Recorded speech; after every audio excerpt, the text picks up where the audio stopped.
All right, hello Saber Legion. How we doing?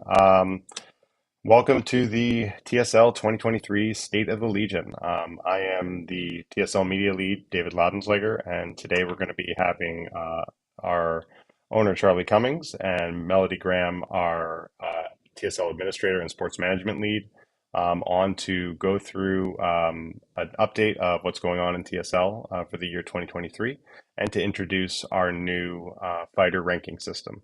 So just a couple things. If you have questions, comments, just put them in the chat. We'll try to call out the questions as they come up. And we'll try to, if not, reply in the chat, or we'll try to reply on camera. So I'm going to bring in both of our guests. And first, I'm going to start with Charlie Cummings. Hey, Charlie. Hey, Legionnaires. Hey, David. Thanks so much. And Melody Graham. Hi. Okay, so we are going to get right into it. We're going to load up this slide deck here, and we're going to start with Charlie. And let's see how this works. So, Charlie, you are up. All right, perfect. Thanks so much, everybody, for joining. This is kind of, we decided to put this together in conjunction with a charter rep meeting that we had recently. And this was a great opportunity to both get out there, get everything out to you guys, get basically kind of a, in essence, a state of the Legion, right? What we've been doing, what we've got planned. And then we'll go into Melody, who will then be able to, as David said, talk about the rank program. So if we can go to the next slide there. Okay, perfect. So here we are on the agenda slide. Whoops, 1 second. I'm having a little technical things here. Okay, perfect. So first, basically, when we go over this, what I want to do is I really want to take a quick look at kind of what I said, the state of the Legion, really paying special attention to our 2022 highlights, really leading into our 2023 goals and objectives that we have. Then I basically want to take a quick look at the upcoming events that we've got going. And then, some of you that have been around in the Saber community, some of you are, in different schools, in different leagues, things like that as well. And you might have heard of the Saber Accords. So basically, I want to just give a brief overview of the Saber Accords, and then also what our involvement as far as TSL is in them. And then next, we're going to briefly mention some upcoming leadership team or organizational and membership changes that we've got. And then finally, I'm going to leave a little bit of time for questions and answers. I really want this to be a good meeting, a good opportunity for us to really get some dialogue going on this as well before we break into the next section of it. So next slide, please. Okay, first let's take a look at the Saber Legion's kind of the state of the Legion, right? Overall, we've got a lot of work to do. But however, as an organization, we have done a tremendous amount over the last couple of years. We're very healthy, and we're starting to really thrive again. We've built an infrastructure to support our current and future growth, as well as keeping a key eye on building our members' enjoyment, experience, and really kind of developing that community involvement that we've got, right? There's so much of it that's a sport aspect, and that seems to drive so much of our development, but we also want to make sure that we're really looking at the community piece of it, because that's over the last couple of years, that's what's really held us together. No one can deny that we've had a roller coaster ride over the last couple of years. And while we're not done with COVID, or COVID's not done with us, we're really moving closer and closer to kind of an end of the pandemic, or really kind of as a business as usual, or what the new norm model is. And so this year, it's really given us an opportunity to really open up again, have most of our meets have been going again. We've really been able to expand the community. For as far as highlights for 2022, we've gone for almost no events in 2020. We had a small number in 2021.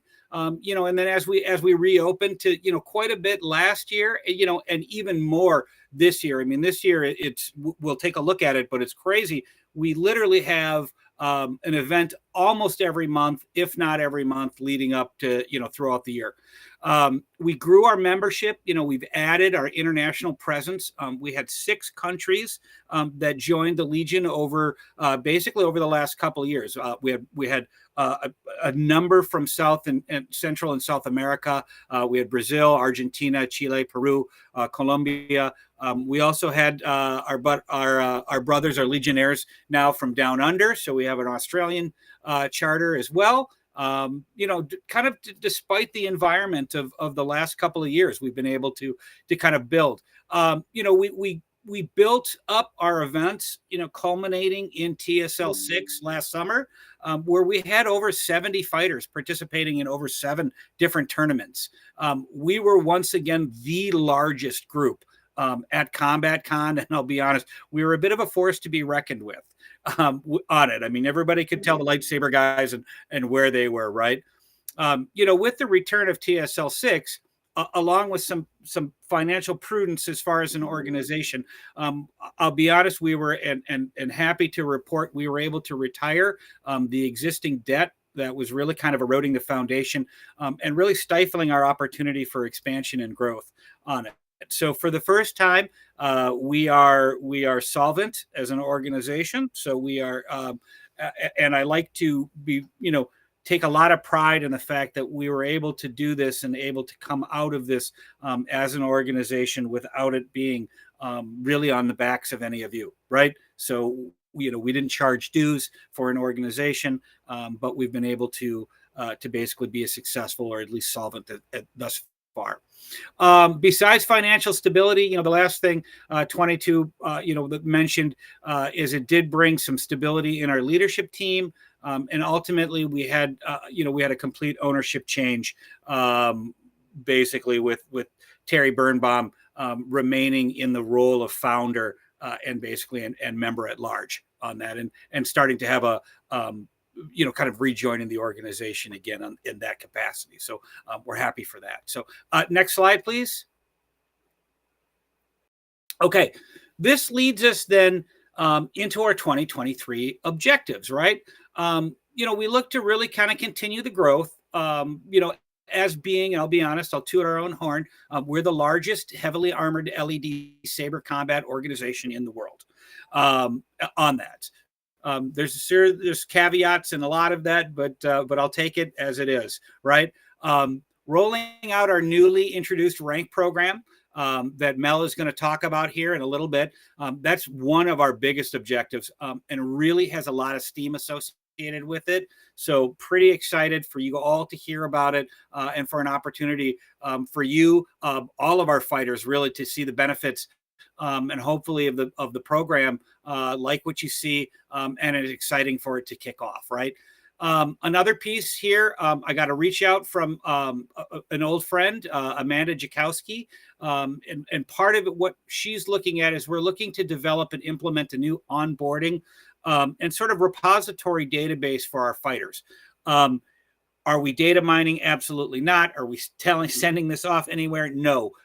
In essence, what we're looking at building is we're really taking a place when we get your hold harmless, we're making sure that we get that. If there is any issues that have come up, any injuries or anything like that, we in essence have a file on you. It's a little bit more kind of bringing everybody to, or, kind of as an organization, as opposed to, just everybody out there kind of, in and out, that type of thing. So really, we're looking forward to that being part of it. And I'm personally, I'm looking to kind of hope to really kind of collaborate and to increase collaboration amongst our different leaders. And this is most important for you as the members, because you'll see it. The first ones that you've got, and sort of the best communication is between you and your charter reps, right? And then it kind of works on from there. The charter reps really are our boots on the ground. They're the first line of support for you guys as the members. And they're the ones that you work directly with. You build relationships with them. They have more contextual knowledge on you guys than anyone else in the organization.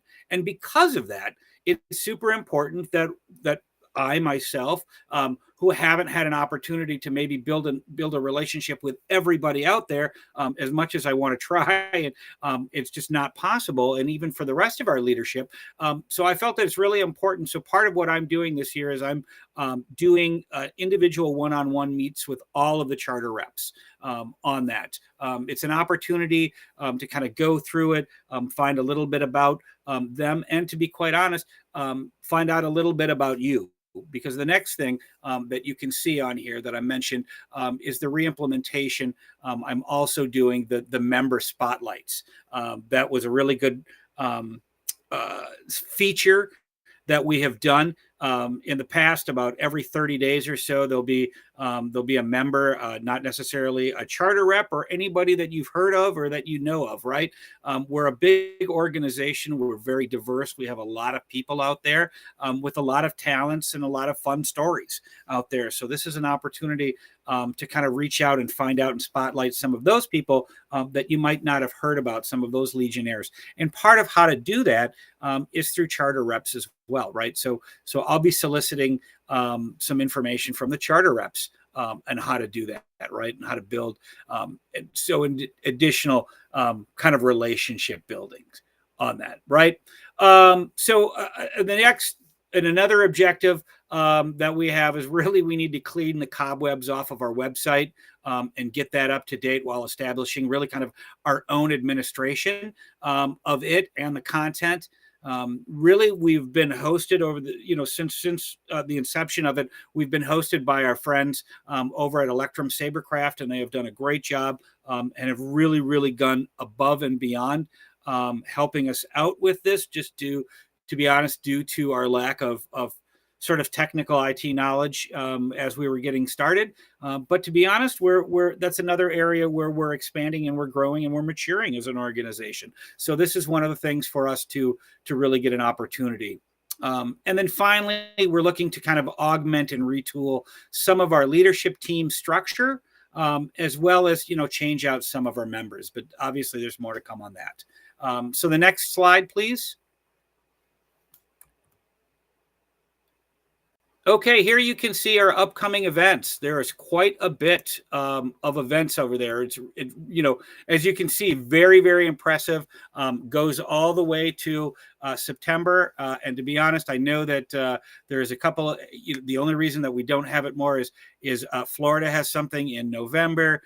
We're also looking at some other things in October. So really, we have a full slate out there, and really there is an impressive spread, and there are so many opportunities to get together. I wanted to make sure that we had this list out there so that we could push it out to all of you, so that really you can kind of see out there, you can kind of plan for events. This is an opportunity for you to kind of look out there to see. Events are really great because they give us an opportunity to kind of step outside of our comfort zones, right? We get to kind of meet other people. You might not know that other person, but I'll be honest, they're the same person, right? We are very, very similar in our ilks for as far as who we are as people. And every time you get together, or I get together with anybody, it's amazing the connections that you make and how fast that you make them, right? So let's be honest, and also the events themselves are a heck of a lot of fun. out there. Personally, now that my kids, my littles are getting older, I've got a 7 and a 9-year-old. They're able to, not necessarily need so much immediate care on it. So I'm able to get out a little bit more. So personally, I'm going to try to make it to kind of over 7 of these events out there this year. I want an opportunity to kind of meet, hug, cross blades with as many of you, with as many Legionnaires as possible. And to be honest, I just put an order in for more personal patches. So I want to be able to exchange those out there too. So, all right, next slide.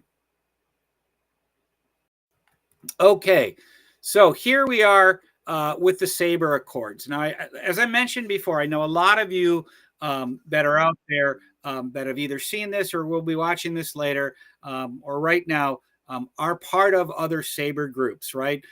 You are part of groups, and you might have heard of the new Saber Accords that's out there. I just wanted to take a couple of minutes to kind of explain what they are, how they, basically how they came about, and really what our involvement is, and finally what the next steps are and what does it really mean for TSL. So first, some background on this. So the Saber Accords themselves were developed by Chad Ironmonger from TPLA and Faisal Milan, basically from the Silver Saber Combat Academy over in the UK. Basically, the two of them kind of looked and they saw, a number of different organizations, a number of different leagues out there and schools, and they kind of wanted to look to see what it would be to kind of define what the sport of LED sabering was, right?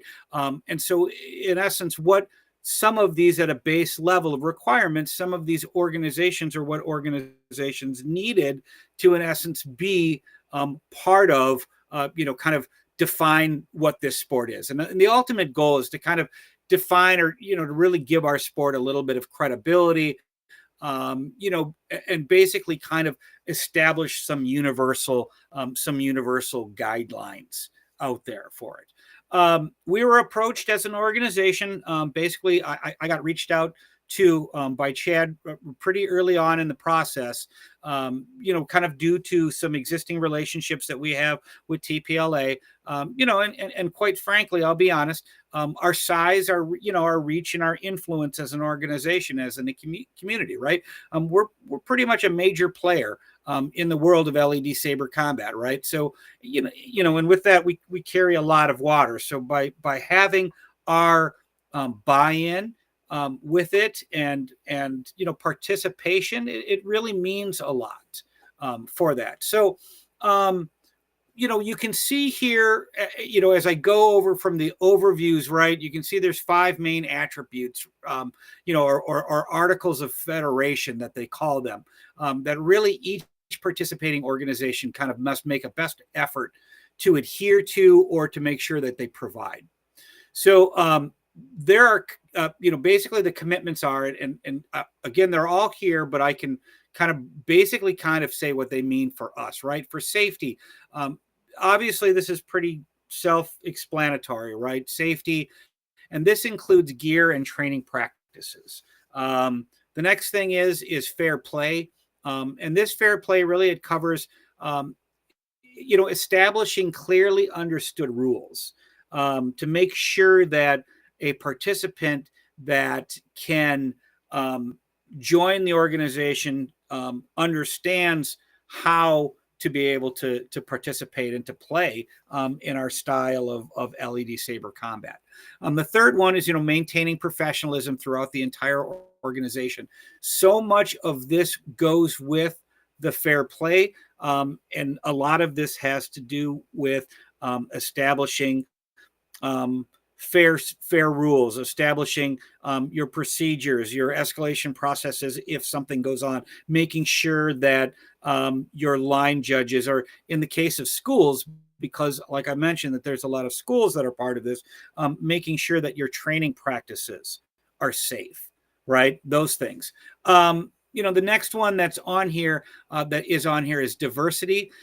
They basically utilize this for diversity, not just on race, gender, identity, nationality, but they look at this also for as far as thought and technique, right? If we're going to have a number of different schools, organizations, all kind of live together, we have to understand that there is no one system that's right. There is no system that's wrong, right? But at the same time, we all can adhere to fair play. We can all adhere to safety, to making sure what's safe, to maintain professionalism throughout our organization. And so again, the diversity adds that diversity of almost of thought, like I said. And then the last one that you see here is autonomy. And this is directly written and again, because of the way that they're coming at it from the school aspect and the training aspect, they look at this, the autonomy at maintaining one's own martial discipline or training background, right? However, as our organization, I like to push this a little further in the autonomy of one's own league, right? The one's own league, their school, or their community. As long as we maintain to strive to these 5 principles, then we're all in good standings in adhering to the art, to the article, or to basically to the accords themselves. And so, why are we involved, right? What's next from this? Well, to be honest, there's not a lot from our organizational standpoint. As you can see, from this slide, as an organization, we already satisfy all of these articles, right? We are a leader within the community for a reason. We have been at this for a number of years.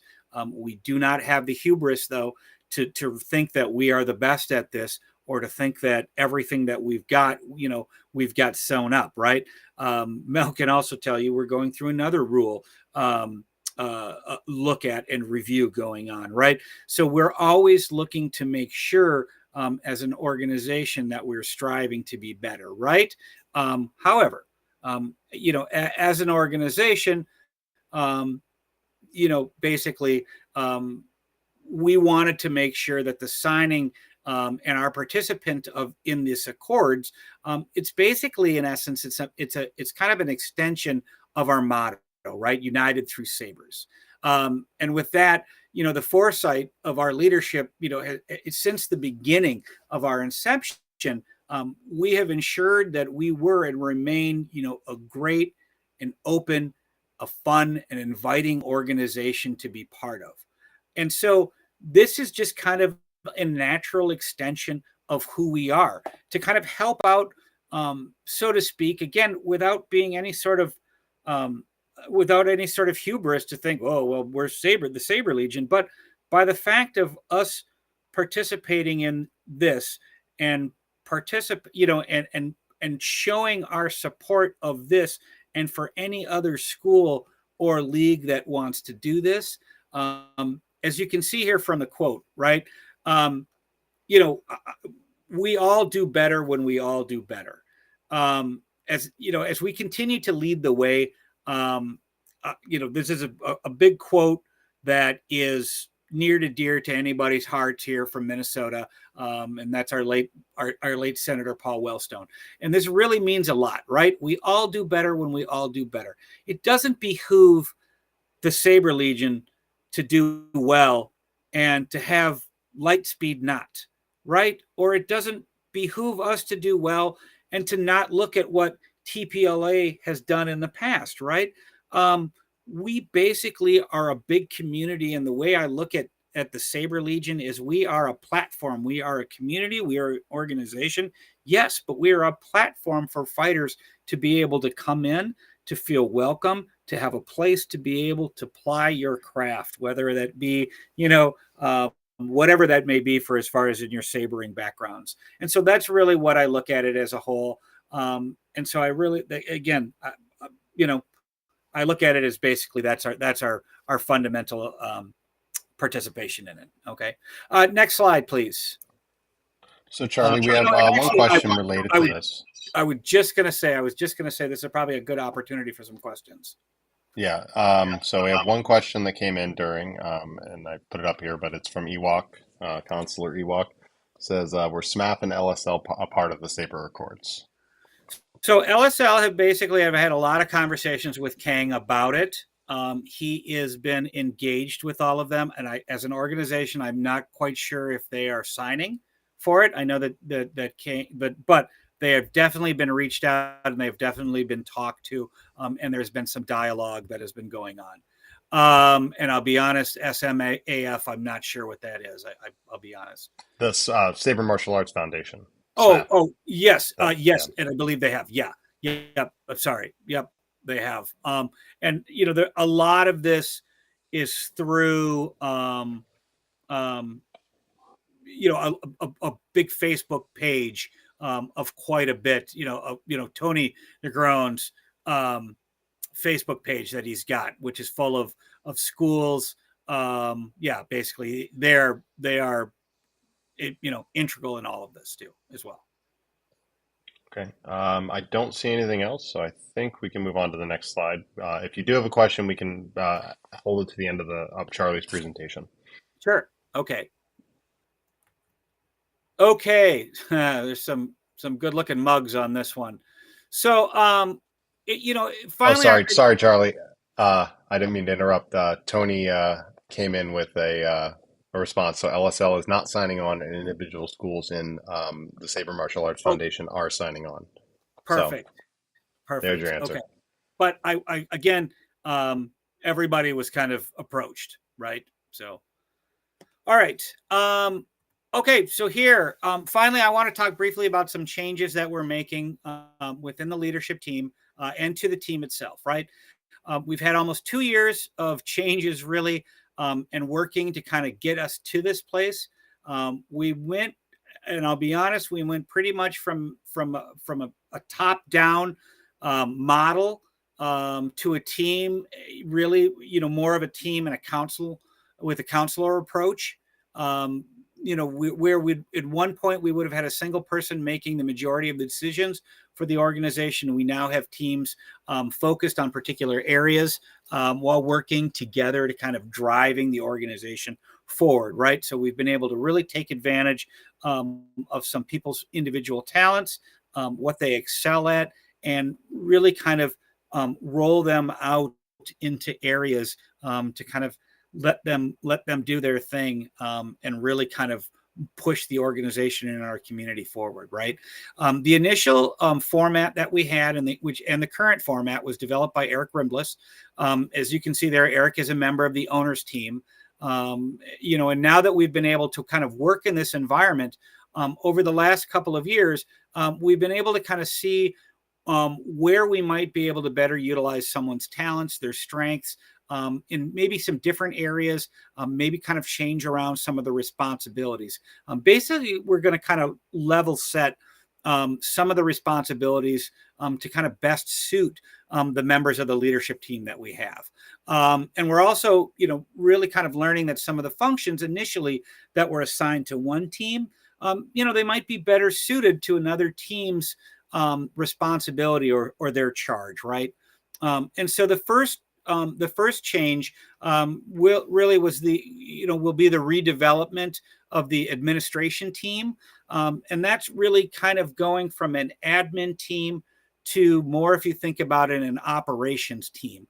This is really going to be a team that's going to be responsible for the logistics of the organization. They're going to be the team that's key to kind of driving the other teams in moving into their different priorities and getting their, moving their priorities forward. We're also kind of looking at redistributing some of the other responsibilities to kind of make sure where they're best fit on that, right? For example, there might be more administration oversight of the members really in the charter rep and members team, right? As opposed to an admin team. If, again, our charter reps are the ones that are the first line of defense or the boots on the ground, then there we go, right? So they're the ones that might have that responsibility. So all in all, we're kind of taking our time, and we're kind of going to make sure that we've got the right people in the right positions. Also keeping into account that we're an entirely volunteer organization, right? we need to work with the teams that we have, and and to really kind of keep anybody from burning out on this. So with that also said, there have been some changes, and there's some changes to the leadership team structure. I want to also mention that we've had some leadership changes, member changes. So, in the middle of last year, we solicited for some new leaders for the community team and for the admin team. And unfortunately, we were not able to fill the admin team, which basically we took that, and that spurred on some of the changes that I mentioned on that. So fortunately for that, during that process, is we were able to fill the community team position with a great candidate. And Eric Halstead, or Haltson, whom has been around basically as long as I have in the Saber Legion, joined basically the team and has been waiting to really kind of get his feet wet and running with this. So this is kind of an official big welcome to Eric. I'm sure more of you are going to be hearing about the community team and about some of the endeavors that Eric and his team are going to be working on in the future. And if you are interested in joining that team, I know that Eric is probably going to be looking for some help on that as well. And and the other big piece of this as well as we mentioned is the administration team, and then the last one, the other leadership change team. It's a rather large one. Jared Graham, our longtime charter rep lead, who's basically talked to every single charter rep that's out there. He has trained every single one, myself included. I started as a normal member and then was a charter rep before I moved up into ownership on that. And so who has been a tremendous rock and really stalwart for this whole program and this whole organization. Basically is doing a little life work balance, and stepping down. He's still going to be a part of TSL. He is still a charter rep, right? So he's still going to be involved with TSL. Basically, we get more of Mel, which we're hearing afterwards on it. So we'll hear more from that. But Jared, as a person, it's going to be some incredible, I'll put it this way, it's not going to be hard shoes to fill, because they're not going to be able to fill his shoes. And what I mean by that is, it is quite possible that his position will be taken by multiple people. It could be a change of responsibilities, because what he has done and the footprint that he has left on this organization, I don't think could ever be repeated, and would not be able to be duplicated. And it's not fair to anybody who would want to, or that's next to step into that position. So because of that, Jared I will always be grateful to Jared. He has done tireless promoting for TSL. He has always been a rock for new members. He has always been out there for charter reps. He is a leader. He is a mentor for all of our charter reps, and he is really the heart of the Saber Legion. So because of that, in his position, he will be missed. But like I say, I'm Michael Corleoning him. He's trying to get out. Every time he tries to get out, I'm pulling him back in, though. So he's not getting too far away on that. So next slide, please. Okay, that leads us to another opportunity. Questions? Anybody? We'll just have to wait for those to come in. So let's give it a minute, and then if not, we will move on to the next part of the presentation. So sure. I'm just going to go right here. There we go. And if nothing comes in, we'll okay, here we go. We have a question from Ewok again. When can I next experience the charging turtle? Well, let's see. I'm going to be at I'll be at Starfighter. I'll be at Saber Light Nights. I'll be at Saber Strong. I will be at TSL 7. and Bladetoberfest. So those are all the ones that I've got so far. So unfortunately, I don't know if I don't think I'm going to get to California this year, but I did promise somebody that I would do everything in my power to get there next year. Okay. I'll allow this one question from Aaron Riley only if we can keep it brief because it is off topic. So let's just make sure we're staying on topic. How much wood could a woodchuck chuck, given the assumption that indeed a woodchuck could chuck wood? I prefer the how many licks does it take to get to the center of a Tootsie Roll Tootsie Pop? That's my big Three. conundrum. It does. That's what Mr. Owl says.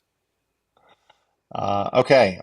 So if you have other questions, just you can put them in the comments as they come up, but we can also answer at the end as well. So So real quick, um, two things I will say go just ahead. before on that with the questions.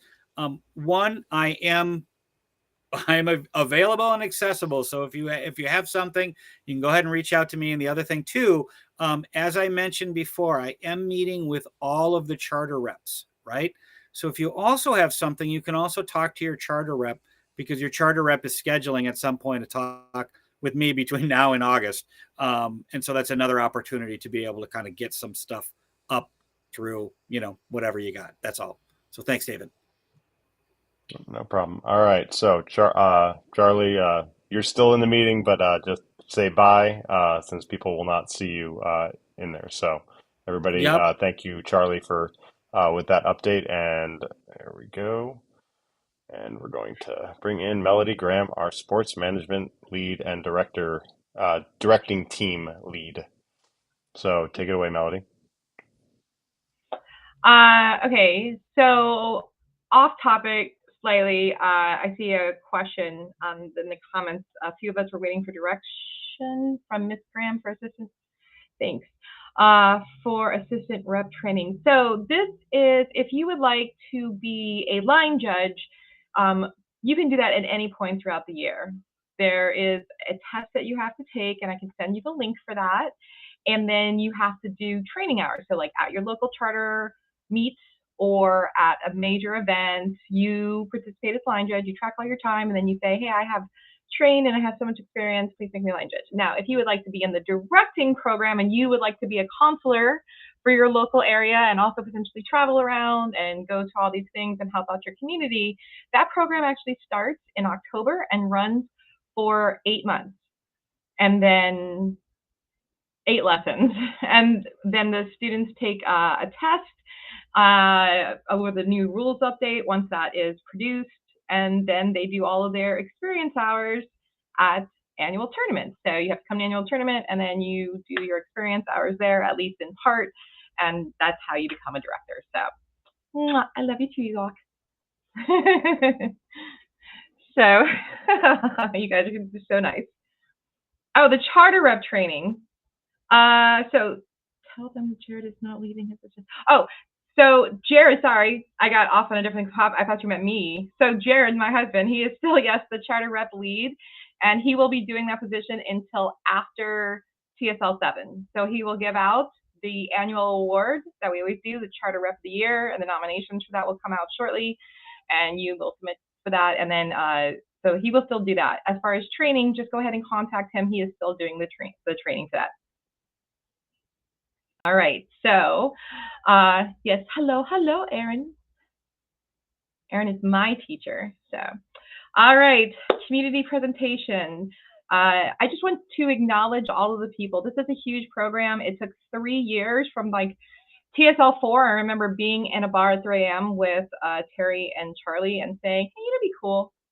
We should do a rank program.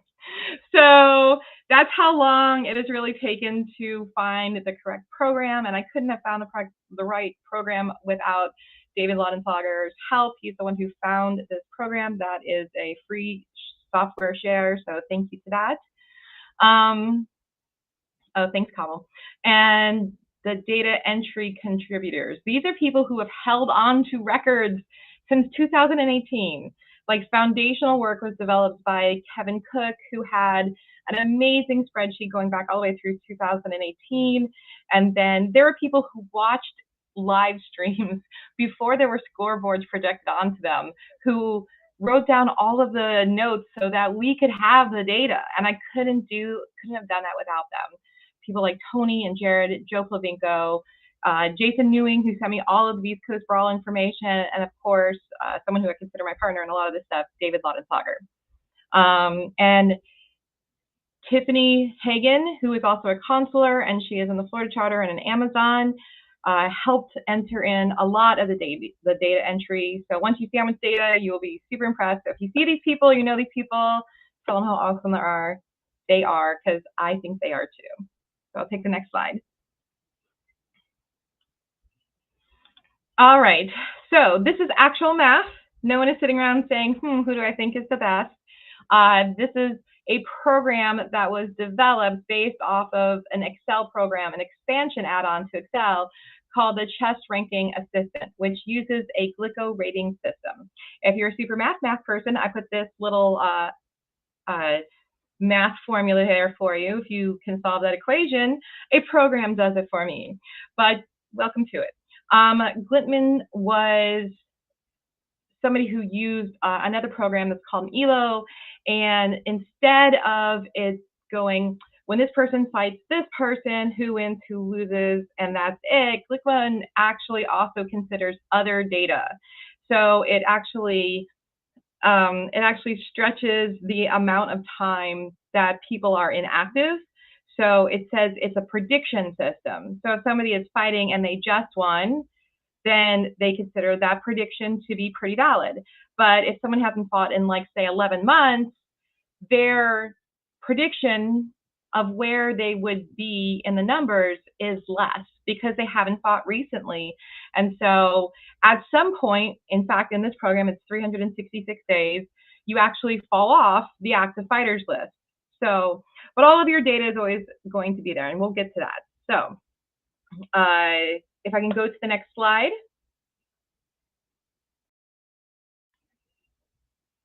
All right. So there's an example here, okay? So instead of it just saying when player A fights player B, player A gets 3 points because they won, and this guy loses 3 points because he lost, and that's it. It actually considers who is playing who. So let's pretend that both of them are rated at 1200 in a tournament, and player A beats player B. In the ELO system, it would just say, like, okay, you get the same amount of points and you lose the same amount of points, end of day. So Glico extends on that and says, okay, but also, have you looked at if fighter A is a highly rated fighter and fighter B is less rated, then it actually determines those points. Like it says, we predict that the fighter A, who is a higher rated fighter, would do well. So, they win a couple of points because they did win. But it expected you to do that because that's what the program said. And the person who loses a couple of points, but not a tremendous amount. If you are player B, though, and you beat A, the system's like, oh, that wasn't supposed to happen. So you can actually win a lot more points. So based on how far apart you are, I mean, if you're 7 and 8, that's not really going to make a big deal. But if you're far, far, far away from each other and that happens, and we say that annual tournament is the any given Sunday of our tournaments, that any person, rated or unrated, ranked or unranked, ever shown up before, can come in and win it all. And if you do, your rating would go pretty high. It wouldn't go all the way up, but there are protections in that. So yes, chess does this. A lot of soccer programs do this. Yes, Eric Halston. So it's not just about win-loss. So the idea here is that no one charter or one area could potentially rig the system and have a lot of tournaments where, just people would be fighting each other a whole lot, and then they would just be able to, like, climb the ranks over points. Because as David has taught me, this would establish like an island theory where this person would just be off on their own island, and maybe they're the king of that island, but they're not doing other tournaments to really see how well they are doing. So it's not going to, like, just let them get to the top without fighting those people who are all over representing the entirety of TSL and not just like one little charter. So there are some safeguards in that because Glico does provide them. So next slide.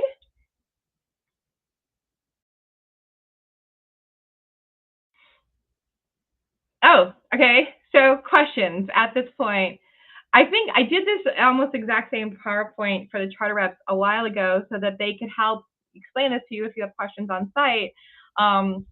So you guys have this comment box, so I probably will be able to just skip these. So Ewok, yes, a lot of people have been waiting for an official ranking system, and this ranking system isn't just for the top 15 or the top 12 or the top 20. It is for everybody. If you are an active fighter, you could be number 100, but you're going to know you're number 100. You're going to know where you sit in that division. So I think it's really exciting because a lot of times you just didn't know because we only release the data for like the top 15, but this data is going to be for everybody. So that's really exciting. You mentioned that activity results falling off the district. Yes, I did. I think there's a slide about it. So let me see if it's the next one. David, if you don't mind. David's doing Havana tonight. All right. Clint, that's a really good question, but I'm going to come back to it in just 2 seconds. All right, so this is all of the data that was used, that was utilized, that we were able to find provable data where somebody had written it down or there's live streams that you could see what was happening. So there are 44 standard specific events that have encapsulated over 344 fighters who have donned the gear, who have put on armor and gotten the ring and come to a tournament. So I think that's pretty impressive numbers there. And 158 as of today are currently active fighters. Being active means that you're fighting in the last 366 days. So the last data that was put in was for the Crucible, which happened February 25th. So if the last time that you had fought before that was, say, I don't know, the Kyber Open in November of 2021, the very first one, Kyber Open 2 years ago. At this point, you would fall off if you haven't fought since November of 2021, right? Because we're now in February of 2023, you would no longer be on the active fighter list. But that just means that your data is not publishable for the top whatever. We actually, I'll show you on a slide, we actually know if you've ever fought at any time, we know where you would compare. So someone say like, I'm gonna call you out, Steve Matson, all right, or Ryan Kappas, Jason Ewing, Tanner Martin, all of those people who are high-ranking fighters who are beloved to our organization but haven't been active in a while, have fallen off the active data list. But all of their data is still here. So all they have to do is come out and fight one fight somewhere, and they will reappear on our active fighter list because all of their data is still preserved. Yes, Ewok, data sustains and continues once you jump back in the ring. You got it. All right. David. Oh, I can't hear you, hon. Sorry, I'm muted. Do you want to go over, there was another question? Or do you want to wait? Well, not Clint's question. You answered his question. Dennis Utley asked, are the rankings used to determine pools at events? All right. At this time, data has not been used to determine pools at an event.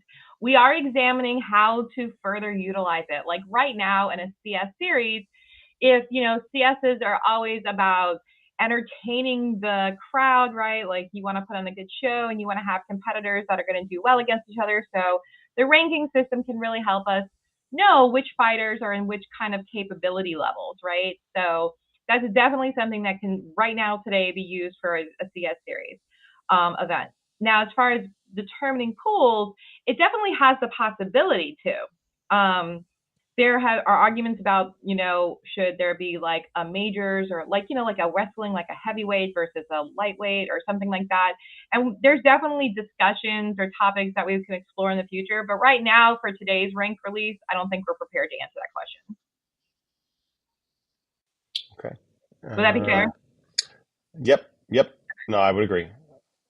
Yeah, and Iwaka said, so data sustains and continues once you jump back in the ring. The answer is yes. Just wanted to make sure that we did call it out. All right. What I'm going to do, because I think we're going to get a lot of questions, we're just going to hold the questions. I have them in my chat here. I will call them back out unless they're specifically relevant to what you're saying right at that moment. Okay? Okay. All right. So I'm going to go open this up again. Okay, so I'm going to show you some examples. So this right now today is a standard division. If you're looking at your screen, you're on a big computer screen, good job. If you're on a small one, trust me, at the very end of this meeting, I'm going to release to you a website link. And this link has 544 pages that you are free to download or look, because it's loaded onto a Scribble or Scribd with all of your data. So at the end of this meeting, I will release that link and you may dive into it and search out all of your own personal information. So let me look here. So it shows you in the standard division on my left, January 21st. And then it shows you another one that says February 25th. So this was after termination versus after the crucible. And you can see that after termination, the ranking was 1 and 2, Mark Carrico, Joe Blankenship, and that has not changed. After termination, Alec was 3rd, Jay was 4th, Jay Madden, and Seth Clendenning was number 5. All right. Now after the crucible, and I think also termination resolution. Resolution was January, termination was February. Man, sorry. And Seth, by a point, has now jumped up ahead of the rating scale. So now he's at 15-14, and Alec moved down to 15-13 in their rating. So now Alec is dropped to 4th, and Jay has dropped to 5th because Seth pushed them both down. Alan has retained his. You can see that Tony Zaldua, who won a pools tournament of the Crucible, has now jumped over to number 7. He really, at pools, he won the whole thing. He fought many fights that day and won them all. So he's jumped up to number 7, and pushing Jared down to number 8, and Bobby down to number 9. Ryan James, who also, I think, came in 2nd in the Crucible, also was able to jump up from 12 to 10. So you can see that while there are some changes in general, like unless somebody takes a big sweeping huge event win, there's not like a huge jump. Tony did jump, but he fought a lot of fights that day in that match, so that's why that happened. But this is the data that you will see. It won't just be a list of the fighters. It'll be like their win-losses. How has it changed since the previous time? How has it changed from 3 months ago, the last meeting, and their overall match results? And as you can see, there's some fighters who have fought over 50 matches that were ranked matches here, whether they be CS or pools. And I know Jared has said that he wants a new patch for like a 50 and over club, meaning not like age, but like 50 or more fights. Like you've had 50 or more tournament fights, so you get to wear that patch. So the Glico is really just estimating based on who you fought and how well you did, where you probably live. It's not like no matter what now, Alec is number 4, Seth is definitely number 3. Like, Seth would definitely beat Alec or something. Like, that's not how it looks at it. It's kind of like Vegas betting, like I'll give you a 50-50 odds, or 60-40 odds. For whatever. Okay, I will come back to that. And like I said, data never ever goes away. So even if you fall off and you haven't been active for a while, you will come back to activity as long as you come out and do any match at any TSL certified event. It can't be a charter meet. It has to be like CS or a pool. All right. Let's go ahead and go to the next one. Okay, just wait on the question. Okay, sorry. All right. Comparing a division with less data. So as we all know, the Unity division was only developed and released in the rule set last year. So there hasn't been a lot of tournaments. There was some tournaments that were helpful in developing the rule set in the Masters tournament. And then it was released and we had a tournament at TSL 6. And then obviously at Bladetoberfest, there was also another one. So there hasn't been a lot of Unity data. So for instance, there's only 102 line items of Unity data versus the 527 of standard. So it compares, like the comparisons and the predictions aren't as good because it just literally can't do it. It just doesn't have, it basically is a lot more of the win-loss, and until we get more data in Unity. But in general, this is what we have. These are the fighters who are placing, who are doing well and getting through their pools or getting through the single elimination bracket. So it only compares who fought, and it can't. So it can actually, in the Unity tournament, the jumps can actually be way bigger because there's not like enough supporting data. Like when I used to be a teacher, I used to tell students that like the end of the semester, there was a lot of water in the bucket. So like a couple of drops of rain wasn't going to make like a big deal. So, but at the beginning of the semester, when you're only filling the bucket and it's empty, like every little hit in the bucket is going to make like a ping, ping, ping sound. I don't know if that makes sense to you, but I hope it does. So Unity, almost empty bucket, lots of ping sounds, going to jump up and down. Standard bucket with almost a lot of water, not going to change a whole lot. All right, and these, by the way, are all accurate data. These are not examples that I made up. These are the numbers that we currently are at. All right, I can go to the next slide. I'm going to take a drink of water.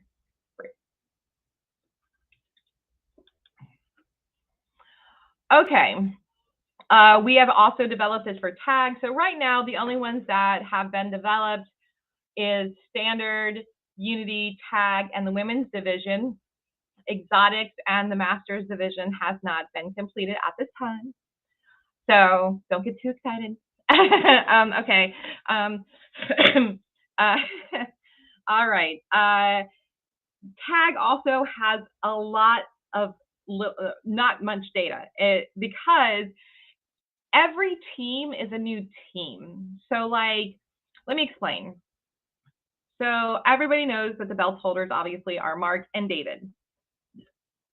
So just because David and Mark hold rank, it's like David and Mark, like no space, David and Mark. They hold rank as a tag team together. So at the Kyber Open, we had a tag team division tournament, and Mark couldn't make it. So David fought with Alec. And so that group, like that team is David and Alec, no space, David and Alec, right? So David doesn't bring his rank with him when he teams up with Alec. It's like an entirely new thing, like a brand new fighter who just showed up. So just know that. If you have changed your tag team partner every time that you have fought a tag team match, you might not be looking at this going, hey, I should be rated higher. Maybe you independently would be, but you and your person are a person altogether. So I hope that this encourages tag teams to potentially like find their person and stay in it together for the rank, because if you want to, if that's your goal here in the tag division, you're going to need to do that. All right. We can go on to the next one.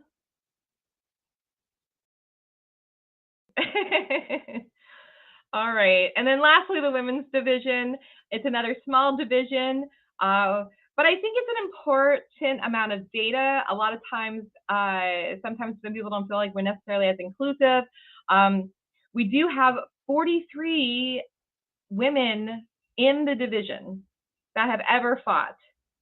So it's not the 300 plus numbers of the standard, but it is a good percentage, quite honestly. And here you can see that this data has actually not been reset since November 13th because there haven't been any women fighting in the women's division. And to be a woman fighting in the women's division, you have to be fighting another woman. So if Shannon, love you girl, if you go and you fight a dude at, you know, termination, that is a standard match, which is its own division, and you are ranked in that and you get a score in that. But you would have had to fight a female fighter in Minnesota, a Wampa. I don't know how you say it, like a female. Your Valkyrie self would have had to go up there and fight one of the Wampas. And so to do that, that would be considered a women's division standard match.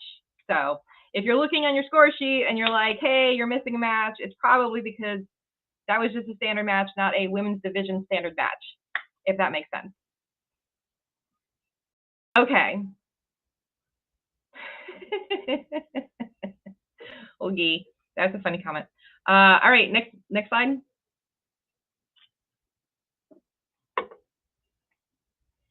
Oh man, I feel like there's going to be a lot of questions at the end here. All right, other than the overview, what can you see with this system? Rating by player. This is the proof that you can see all the fighters that have ever fought versus the currently active fighters. You will see that once you get to about number 6, 7, Tanner Martin appears on the all fighters ever list, but he has not currently fought in a standard division match. He only fought at TSL 6 in the Unity division. So he has not fought a standard division match. So your activity is per division. So if you come to a standard tournament and you get active in standard again, that's great. You will pop back up into the standard list. However, if you're not fighting an exotics match, you won't pop back into the exotics division until you fight an exotics match. That probably sounds silly saying out loud, but I'm sure someone needed to hear it. You could see Jason Newing would be rated 13th, like in today, which is still kind of impressive, by the way, like even without fighting actively and all of this time and the rating system dropping because of his inactivity, he still would be, you know, pretty up there, number 13. So I think that this is a great way to hopefully encourage some fighters who have gone into retirement to maybe dust off their gear and jump back in the ring with us. Okay. Next. And in this, we can actually divide by charter. So each fighter is actually grouped by charter. And so we can actually also show you in, for instance, Minnesota, who is rated what. So it shows in this group on the left, this group's ladder ranking, and it also shows you overall in all standard. I don't think I've updated this one since termination. I am sorry. But in general, you can see that Charlie, then Brian, then Josh, in that order, you could see that all of these Wampas in their group and how they would be rated. And next slide. We can actually break it down by physical member. So you, individually, you can see every single fight that you have ever fought and your opponent and what your opponent's rating is, who won, and how it affected your score, whether it made your score go up or down, based on and how much it went up or down. So for instance, Michael DeMild is one of the top 20 fighters, I think, I'm pretty sure. And so when Charlie fought him, he lost to him. And so Charlie, I believe, was rated above him. And so he lost like 25 points. Whereas when Charlie fought Joe, Joe was above Charlie. And so when Charlie lost that fight, the system was like, we thought so. So they only took away 14 points. Sorry to pick on Charlie, but he was okay with this. He saw it before. So it will actually tell you how you are improving and developing at the fighter as far as measuring yourself compared to the other fighters in the organization on a national level. I know, right? It's like amazing. thank you again to David Laudensberger, who found this whole program, and the entire team who helped to build it. Okay. Yay! Q&A time. Let's go ahead and answer some of those questions. I've seen the chat heads and all the questions, the comments. And David, Okay. if you could please help out with some of them. Yep. Let's see here. I'm going to go all the way back to there's a lot of talking, so I just wanted to see what we got. Okay. I'm going to We slowly talked about that. Okay, we Okay, answered wait, I those saw questions. Joe's, and this is an easy answer. Oh, you're going to go in Yeah. Well, that's it. I'm just going to go in So order. Yeah, that way it's easier. So, is the program scalable? How many fighters can it handle?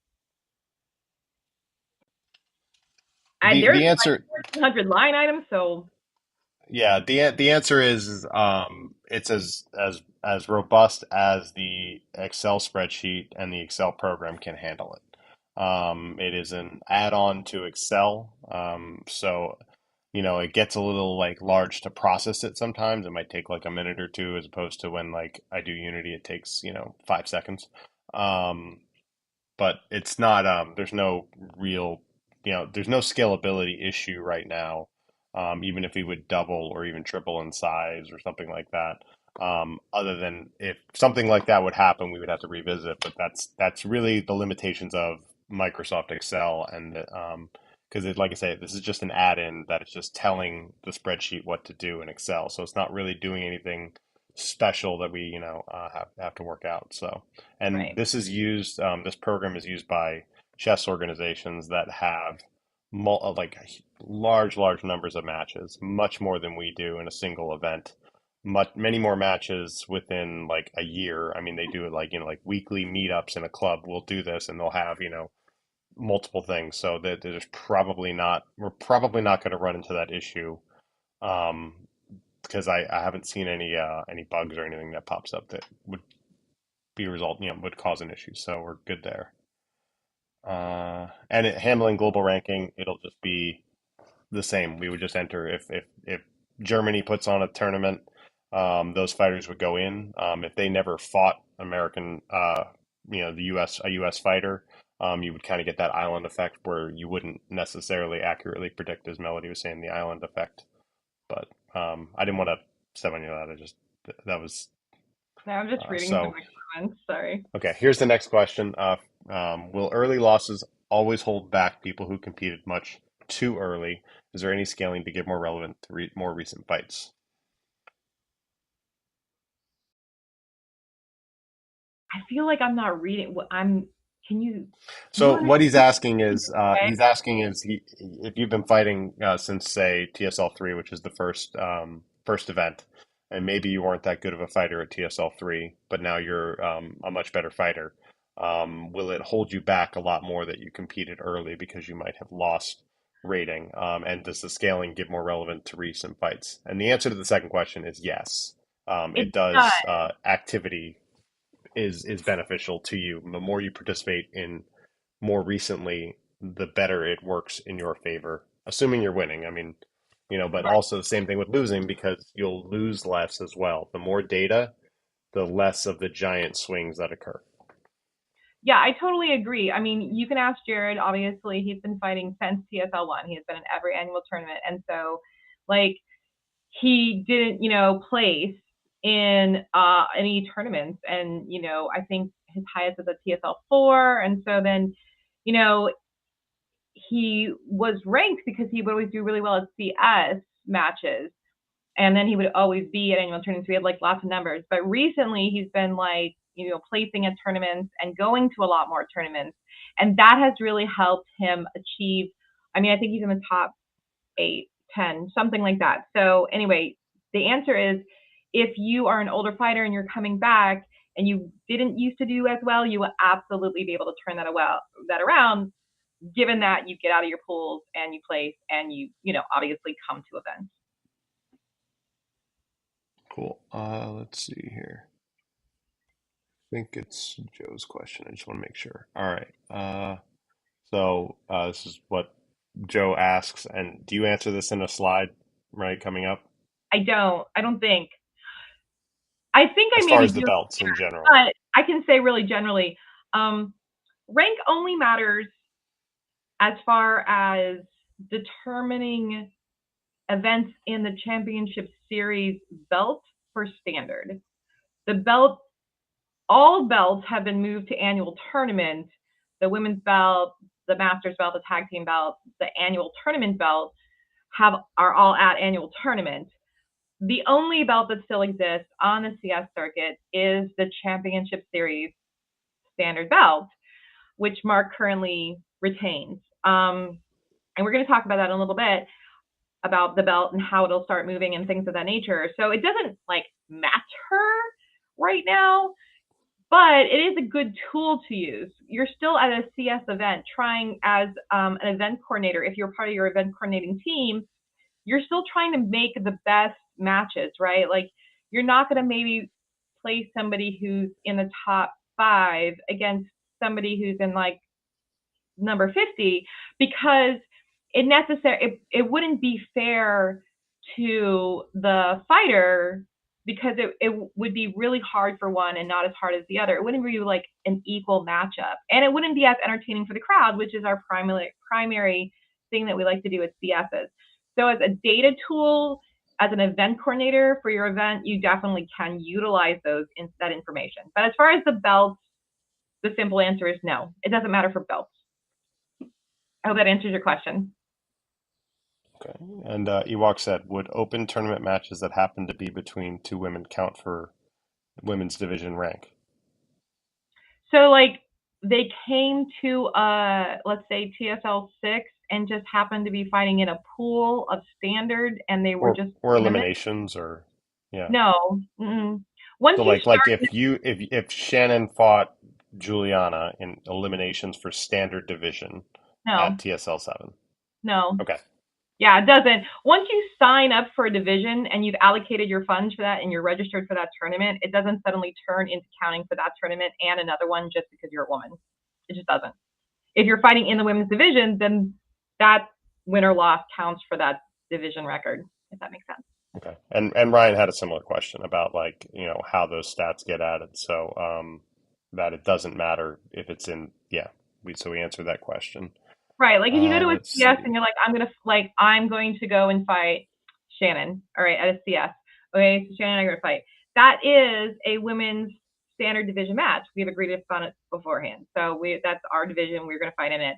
But I can't just like go in a TSL, a unity tournament and be like, well, we're both women, so it's the women's division. So that doesn't work out. Yeah, and as Charlie is mentioning here, a CS match could be between two women, could be part of the women's ranking. Absolutely. Yes. Right. 100%. Yeah. Okay. Okay, I'm just trying to see if there are any more questions. If you didn't see your question, there's a lot of comments. Go ahead and hit it back up to the top. Yes. Okay, and Antoinette's asking just where we would see it, but you have that in another slide, right? I do, and at the end of this meeting, I'm going to release a very don't be upset. I am not a web developer, but I have tried to release all of the documents on a Weebly that I threw up. So if you signed up for TSL 6, it's the same Weebly that you came and did your registration, your gear inspection, and your sign up on. So. Yeah, and Ewok asked about thinking, women choosing to have it count towards their normal ranking or their standard ranking versus women. It's like, no, that the answer is what you fight in. In a CS, yeah, in CS. You can't like show up to like Clockwork Alchemy and be like, oh, I'm going to fight her and this is going to be for women. No, like it's not. The tournament, when they sign up as an event coordinator, signs you up to apply to host an event. They sign up and say what divisions they're hosting. And so if they signed up to host a standard tournament and an exotics tournament, and you're participating as a woman in their standard division tournament, you can't just have your points sent over to another division just because you happen to be a woman. So if you're at an event that's hosting a standard division and an exotics tournament, that is where that data is sent to, if that makes sense. Okay, right. Would you like me to go to the next slide? Yes, please. Okay. Oh, not that one. I think we did the questions. All right.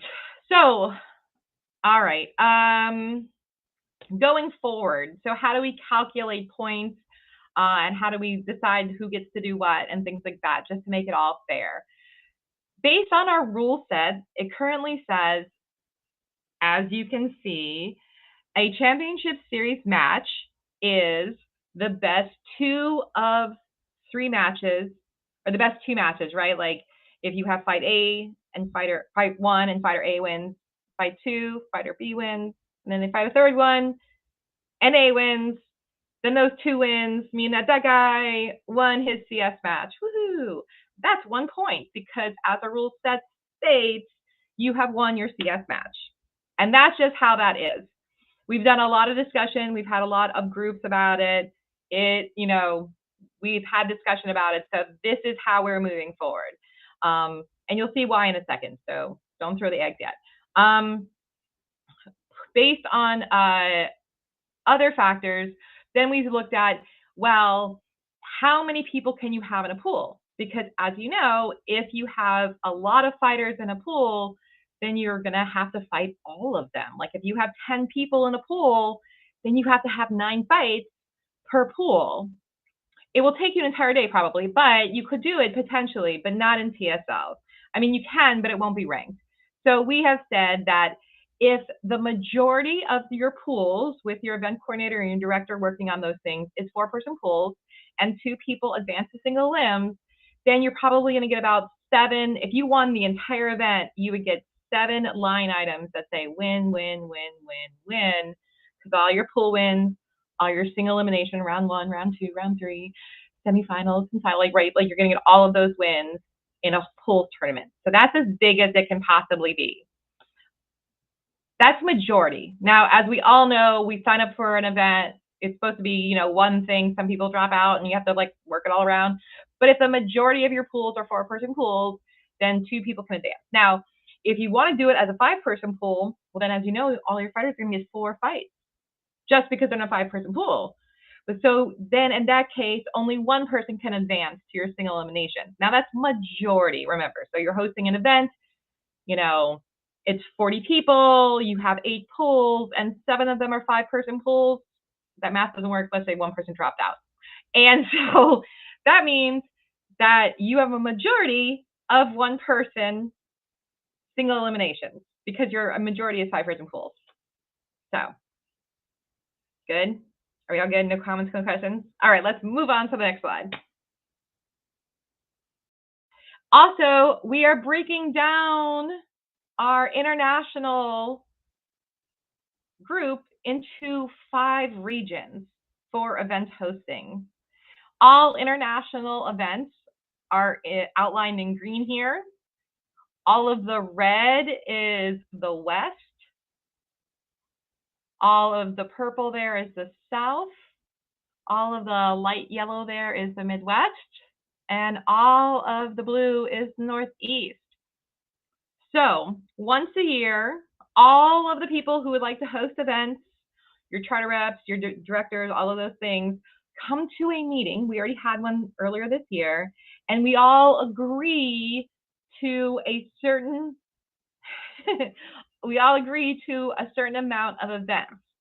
So the rule is right now that you can have as many CS events as the rules pertain for event coordination. There are rules about like how often and how like you can't like be right on top of somebody else's event or plan it on the same week in the same region of somebody else. So there are rules and we will talk about those as event coordinators. But in general, you can have much money as CSs, but your region, the whole region, can only host a total of 3 open pools. So for instance, Florida right now hosts the Kyber Open, and Tennessee is doing Saber Strong. Right now, there's no other open pools that are planned in the South. So if, let's say, Texas and North Carolina wanted to both host an open pools, we as a region would have to decide like which ones are grandfather status, which means you have hosted events for at least 2 years without any issues with that event, and which ones, you know, have the most amount of attendees and things of that nature to decide who would get to host that third event, because if the other one had grandfather status or whatever the case may be. So that's a problem for another day, but in general, these are the 5 tiers that we have now established for hosting. And the next, if you are an event coordinator, which means you're probably a charter rep, or you are the person who is the person setting up and making all the plans for your events, the next meeting to discuss, our calendar year for TSL runs from annual tournament to annual tournament. It's kind of like our business year. It's annual tournament to annual tournament. So the next meeting will be on August 4th, promptly after TSL 7, to discuss all of the events for TSL 7 through TSL 8. Okay, let's go. Next event. All right. Now, will the ranking program be free forever and ever, and people will always work for no money? No, unfortunately not. This is a preview, like a beta version. So you're going to get all the data, all the very cool data that people have never had access to before. And it still is overwhelming, the amount of data, because I will totally geek out with Tony Sapiati because he's all about the data. All right, so I'm sure a lot of you are. It's very exciting. But at some point, we will actually not have available for public consumption. And what we will do is we're going to add to the program all kinds of extra benefits. These are some, we put out a poll, and these are some of the things that people had suggested to us. They said that we should, like, I don't know, do it like a Disney Plus, you know, annual, whatever, like $30 or whatever a year. And, you know, it should have like these tracking programs, and it should be like a boss card. And there's been a lot of information about like what we could potentially add. And going forward, as we're developing the system, we will totally do so. However, at this exact moment, please just go ahead and list it in your comments. As you see, David's been collecting them all night. Just go ahead and add those there. And then we'll be able to, if you have some really cool idea of something that you think should be added. Someone said that about gear inspection, like you should get like a membership card that says, hi, I'm TSL and I've already been gear inspected at annual tournaments. And then I should be able to have a whole year of annual free pass where I don't have to be inspected anymore. And I was like, that's a great idea. I'd pay $30 just for that, quite honestly, without any of the data. So we're looking at lots of different options, and just go ahead and look at those different things. I think there's a question about regions. I'm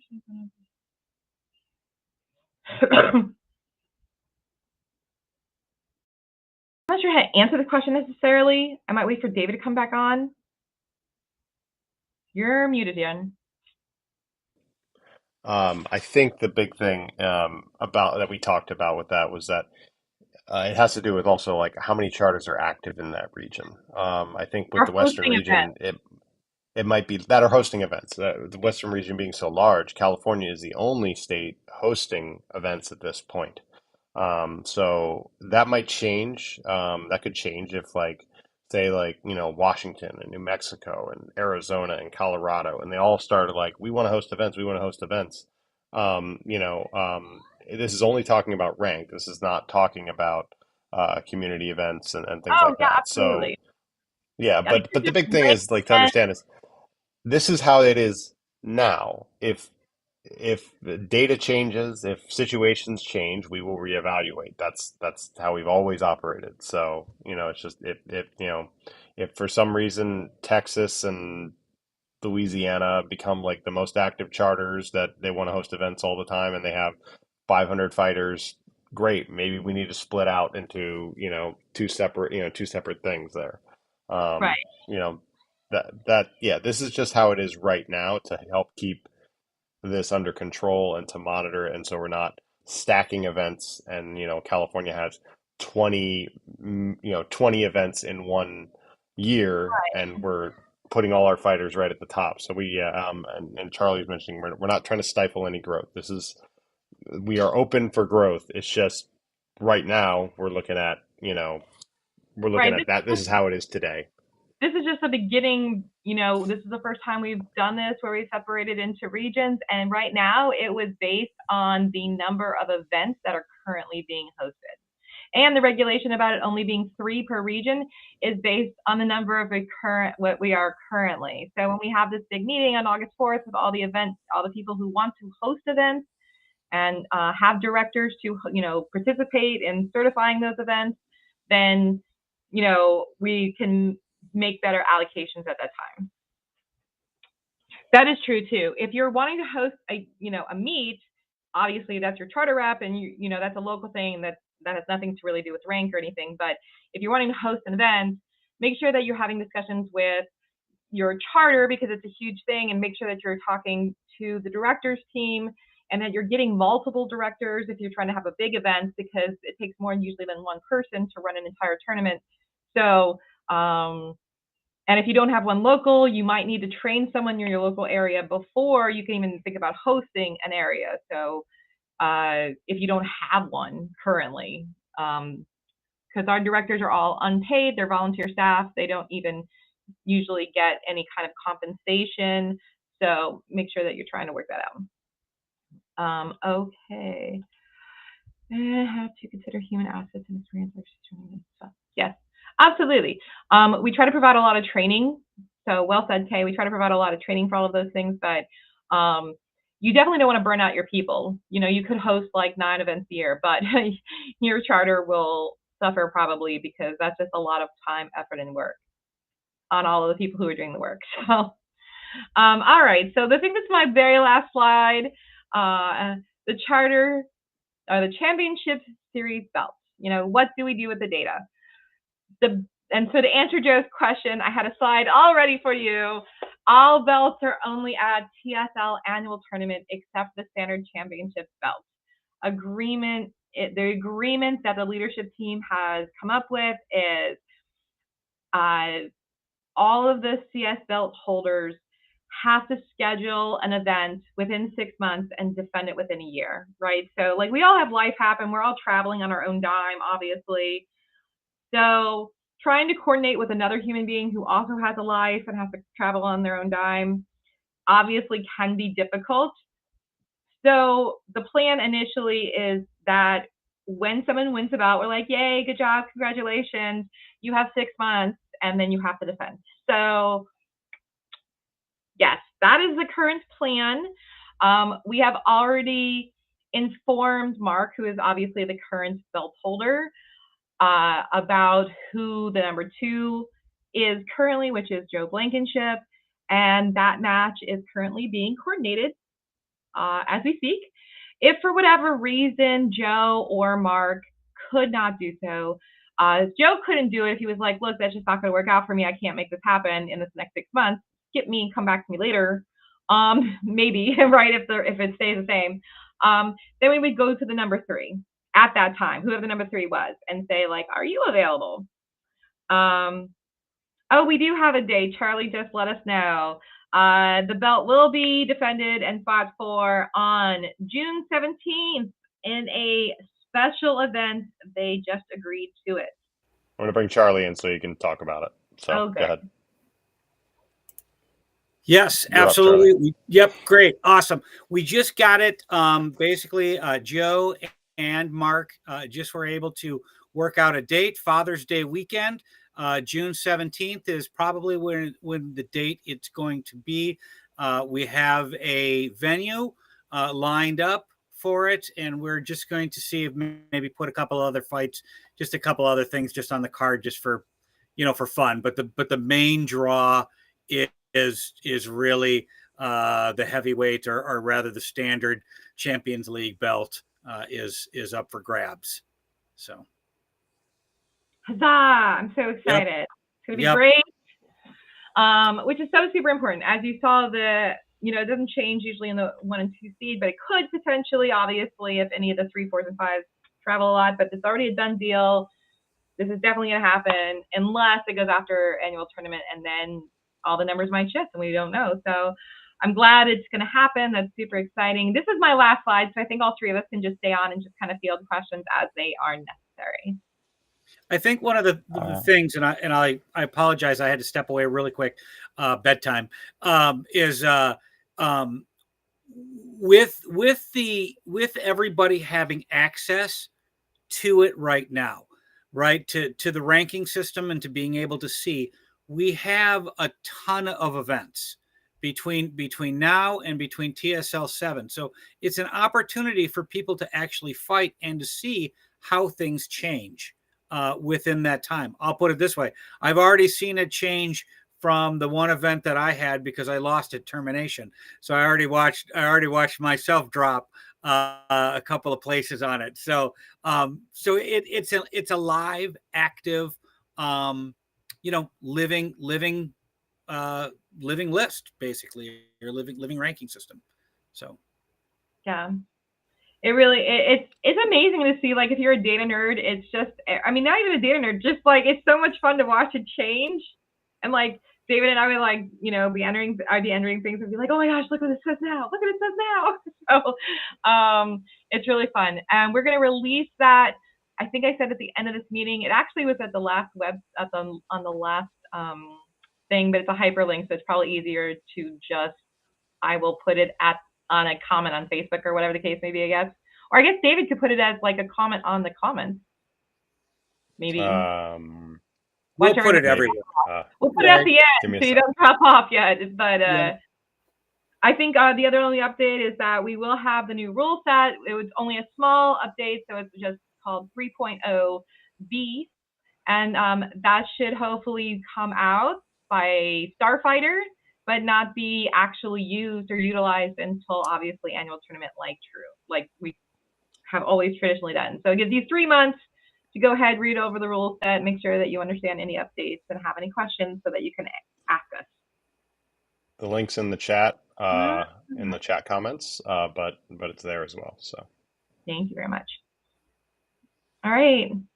Any other yeah, there was one other question from Andy Cameron, and that was, is there any talk to create CS belts for other divisions? So that's a good question, and I actually was going to bring up kind of what we said. Part of the rankings are, and we have the CS belts, right? We had it for tag team initially. We had it for exotics. So we have them. The problem is that with the lack of, I don't want to say lack, but with less CS events and more open pool events, there was less of an opportunity to establish those as sort of a rolling division, right? So rather than we had a women's CS belt as well, but there was not enough fighting that was just women to necessitate the belt moving back and forth. The same would be said about the Masters over 50. And to be honest, the same thing was tag team, right? Getting the tag team people together multiple times, or a team together multiple times a year to be able to fight, it just wasn't able to support it. So that's why we went with the 1 a year, awarding those belts at the annual tournament. Now, if we get to a point where we have more, right?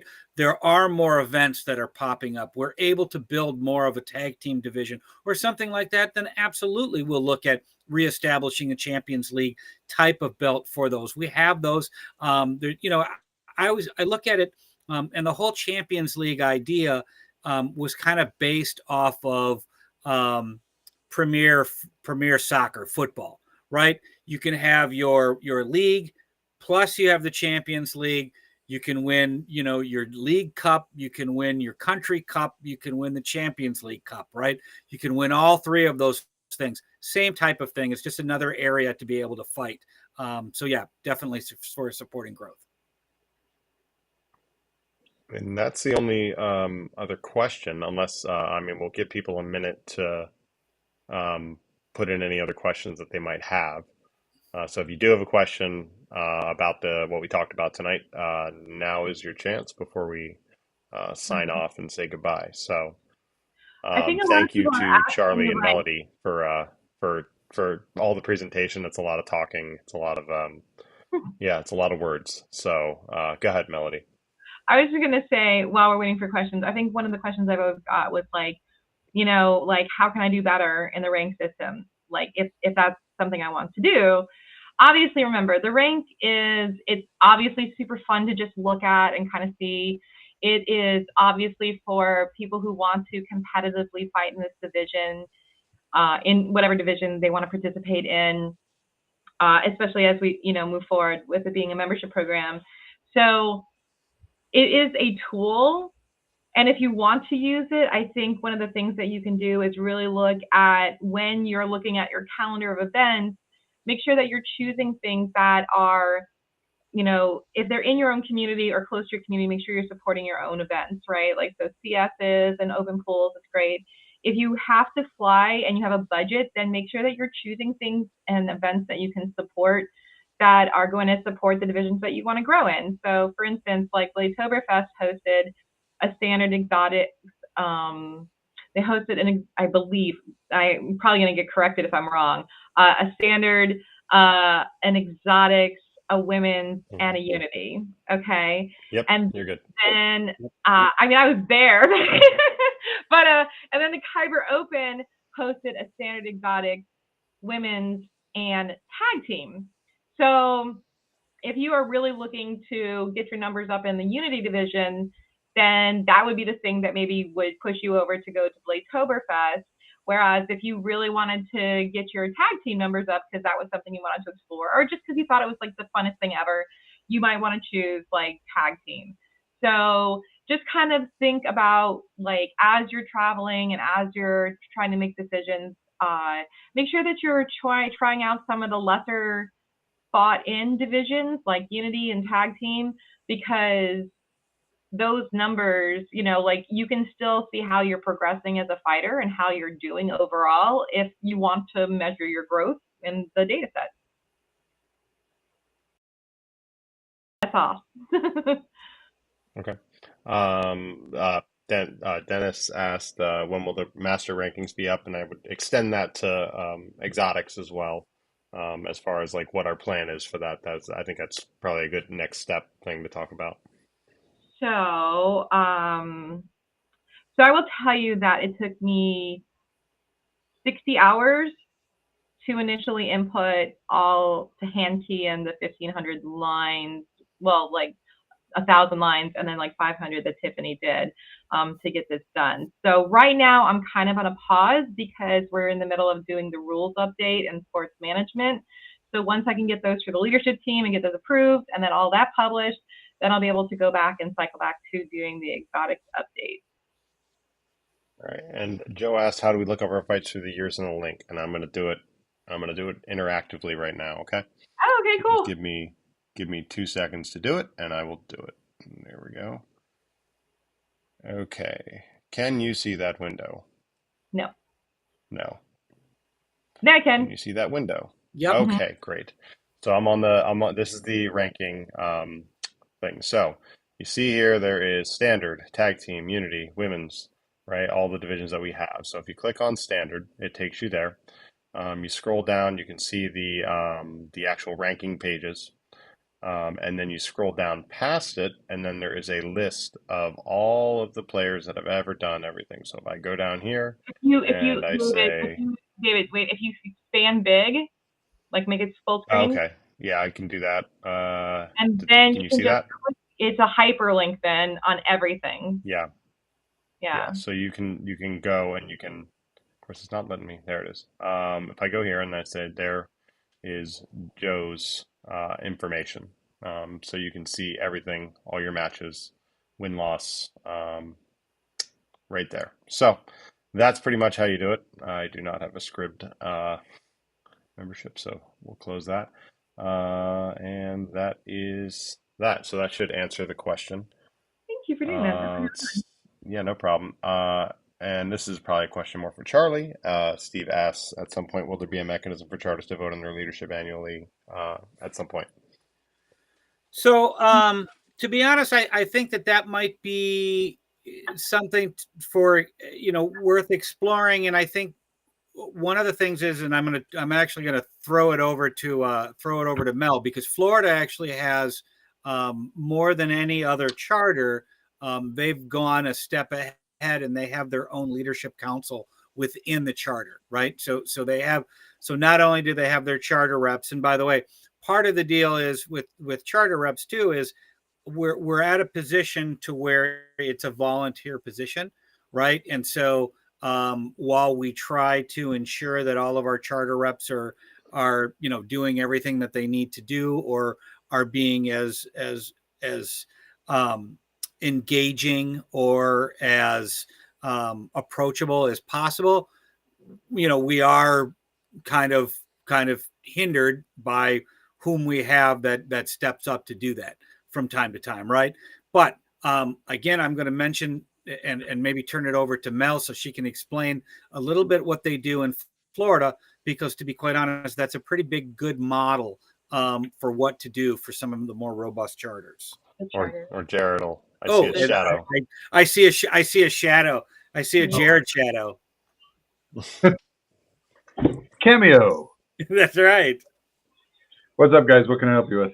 The local council, how do we use that? So basically, there was the question that came in. I'll put it up on the screen. There you go. Mechanism for charters to vote on their leadership. And man, we hope so. That would be amazing. The thing about charters is that we can only work with what we've got, because we can't work with what we ain't got. And the amount of folks that are willing to step into a leadership role in a charter is sometimes as little as 10% or even 1% of the number of members in that charter, right? And so if we were spoiled for choice to the point where multiple people would put their hat in a ring and let themselves be voted on to take over leadership or those sorts of things, that would be amazing.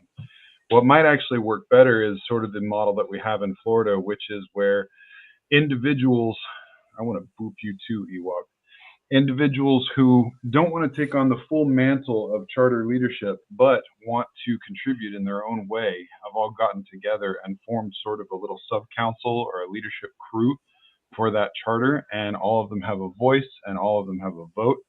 And part of the way that we incentivized that was by putting together a kind of a reward system, an internal reward system and recognition system, and called the Florida Orders of Volunteer Service. And what that did for us is it caused people to, we gave clear criteria for levels of volunteerism and a title that you would attain when you had volunteered at that level. And then when you had that title, you could wear it as a patch, and people would look at you and they would say, hey, I know this person knows X amount of things about this charter, or Y amount of things, or everything about this charter. And so that incentivized people to jump in and volunteer and be a part of it. And even if it was, in a limited basis, or if they wanted to do a little bit of everything, we had some clear-cut criteria. That model, by the way, can be adjusted and used for any charter that's out there. But that is a very long answer to say, hopefully one day we get enough folks that we can vote on who's going to be the next charter rep next year. But in the meantime, grab whoever's willing to do a little bit or a lot, put them together in a room, give them all a voice, make them all peers, and have them work together to lead the charter as a team.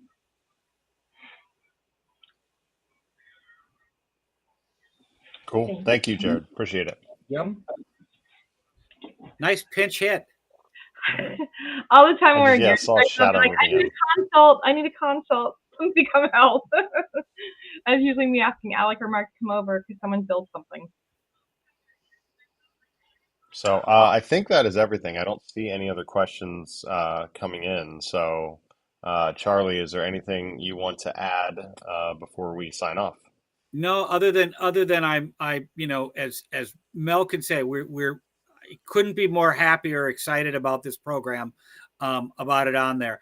On a personal level, I was not a fan of a ranking system, and I fought against it for a long time. But I came to realize that we really needed it. We are only as good, and I'm going to talk about the sports side and the ranking side and the belts. We are only as good as the system that we have in place, and that people that buy into it or believe that what we're saying, right? So what this system has done is it has taken, as Mel said early on, it's math. We've taken the subjectivity out of this. I mean, there's always going to be a little bit with the way the numbers are, new people, those types of things. But by and large, you can see what you need to do to be able to improve your rank. It's transparent. You can see what happens if you lose. And so this is really kind of, this goes to one of the Saber Accords tenets, right? This is that professionalism. This is that fair play. This shows you what it is that's out there that really keeps us on a level playing field, or allows, basically our fighters to see how they're doing. Yeah, absolutely. So I always like to say I do a lot of CIT training, and at the end I always say, look, I want to be really respectful of your time. I know that this has gone on past our predicted 90 minutes, and so I just want to thank everyone who has stayed with us, who has tuned in, who is excited about this program, and I can't wait to see how it evolves and how we can all continue to grow together. So, united through Sabers, and good night.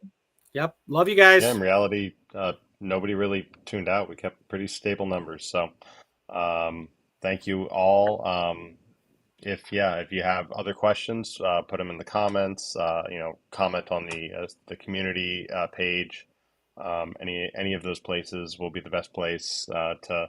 If you see I'll add one more thing. If you see your list of fights and you're like, wait a minute, I won that fight against Charlie, I'm just gonna say, and you have proof of that we can see, like, oh, can you go to the live stream at 2 hours and 35 minutes, and you can see that I'm fighting Charlie, and it says winner was blue, and that was me. We can make that change, and we can update some of those things. We're not going to that there definitely were a bunch of records that were recorded incorrectly.